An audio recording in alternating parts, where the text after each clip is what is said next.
Is it only when you're in love with another person that you see them as they really are? Well, now really, when we go back then to falling in love and say it's crazy, falling, you see, we don't say rising into love. There is in it the idea of the fall. And it goes back, as a matter of fact, to extremely fundamental things. That there is always a curious tie at some point between the fall and the creation. Taking this ghastly risk is the condition of there being life. You see, for all, the life is an act of faith and an act of gamble. The moment you take a step, you do so on an act of faith because you don't really know that the floor is not going to give under your feet. The moment you take a journey, what an act of faith. The moment you enter into any kind of human undertaking and relationship, what an act of faith. See, you've given yourself up. But this is the most powerful thing that can be done. Surrender. See, and love is an act of surrender to another person. Total abandonment. I give myself to you. Take me. Do anything you like with me. So that's quite mad, because you see, it's letting things get out of control. All sensible people keep things in control. So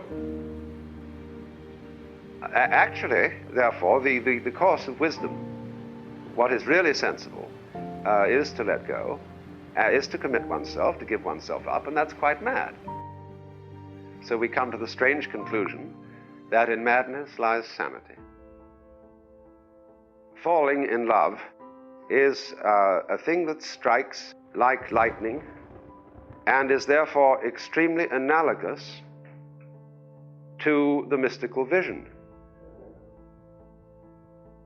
We don't know how really people attain the mystical vision.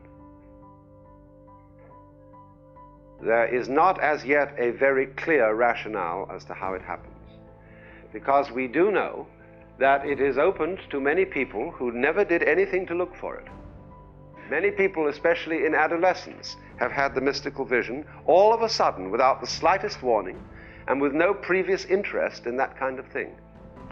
On the other hand, many people who have practiced yoga or Zen disciplines or what you will for years and years and years have never seen it. And in both classes, there are, of course, exceptions. There are those who have never had the spontaneous experience, and there are those who, through yoga or Zen, have attained this insight. But as yet, we are not clear as to why it comes about. And if there is any method of attaining it, the best one is probably to give up the whole idea of getting it.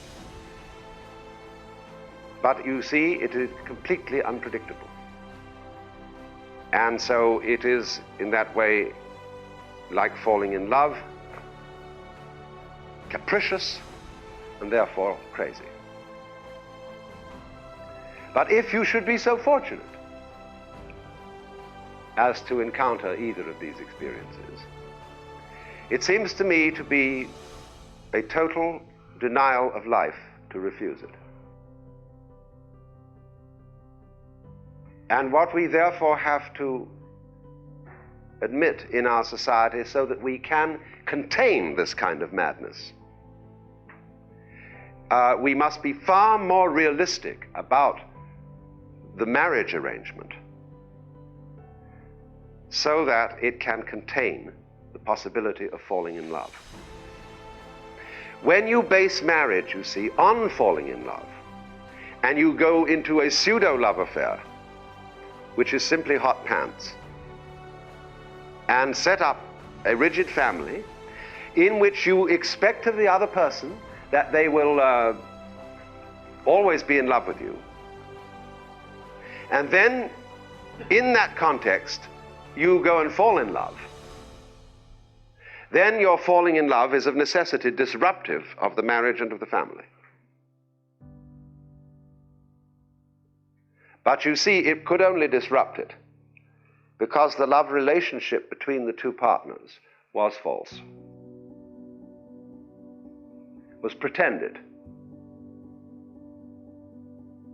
But if marriage were based more on the old idea of the reasonable contract between two people to bring up children, who are maybe expected at the best to be good friends, and to allow each other to be persons, that is to say, in the ordinary sense of the word person, to have their own freedom, then if love strikes, it is tolerated within this arrangement, provided you not go to be so unreasonable as to go on to say, well, since I've fallen in love with somebody else, I must marry them. Well, that's perfectly ridiculous. You see, in this way, we can think about and structure the necessary stable social institution of family of some kind, without it being constantly threatened of foundering on the rocks of love. Now, you see, this then means that when people marry, if they take any vows at all to each other, instead of saying that they will always be true to each other in the sense of meaning I will always love you, it means I will be true to you in the sense of I will always be truthful to you. I will not pretend that my feelings towards you are other than what they are. Because I marry you because I think that you are a reasonable person to live with, and therefore I want you to be you. I don't want you to be someone else. I want you to be a rubber stamp of me. How boring that would be. So it is really an arrangement, not of, as we always say jocularly, did you get the ball and chain on him? But an arrangement in which people set each other free and make an alliance to cooperate with each other in certain ways. Now, if it should so occur that they are of immense sexual attraction to each other, so much the better. But this should not be a primary factor in entering into marriage. Admittedly, you must be, to a certain extent, attractive to each other, otherwise there will be no progeny. But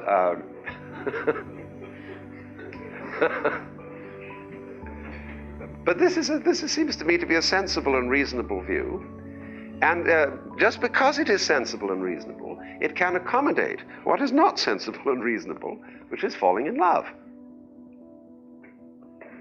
We should regard then marriage, especially if it should possibly be called holy matrimony, as a mutual setting free of two people to live together in freedom and therefore in responsibility.